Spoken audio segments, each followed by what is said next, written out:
when we worked on Aliens, Jim was absolutely, I think, a visionary, a perfectionist, who brought his best game to every day and inspired all of us to do the same.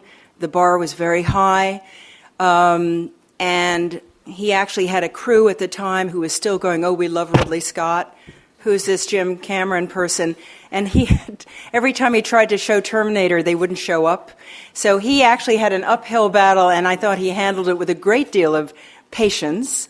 But by the end, they were all like, yeah, Ridley who, But I think now I notice he's still such a fighter, still such a perfectionist, still will stay there till the bitter end, get every little bit of juice out of a scene.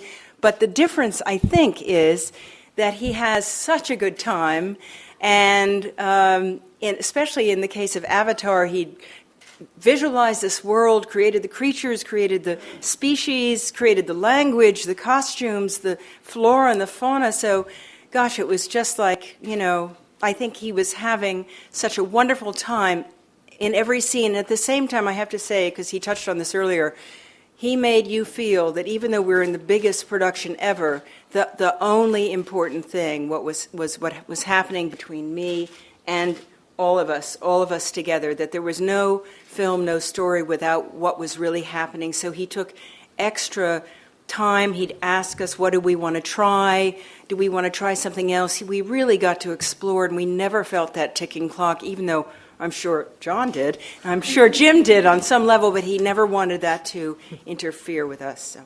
This is great. But we also knew that what we were about to do was significantly beyond what had already been done.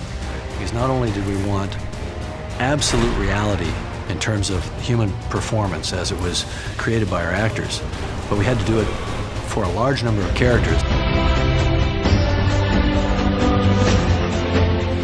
See, I don't even think it's something that Jim does on purpose. It's not something that he's ever handled as if like he's doing women a favor, because then it would be unfair to everybody, to Jim and to us as women.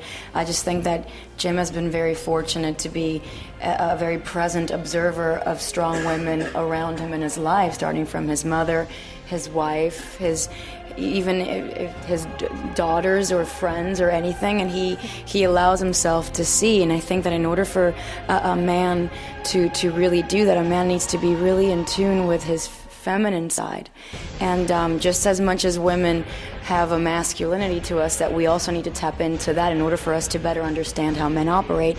Men should do the same. And for actresses like Sigourney and I, it's really a breath of fresh air when you get to work with a male filmmaker that gets it and captured us, not by enhancing us and making us something that we're not, but by really capturing us and believing that we can get somewhere. And that's exactly how he treated us, and it was pretty awesome, because I was able to sort of voice my opinion the same way Sam and Jim would, and they were also with every right and entitlement to disagree with me, because it wasn't about a man going against a woman, it was about artists trying to tell a good story. You should see your faces.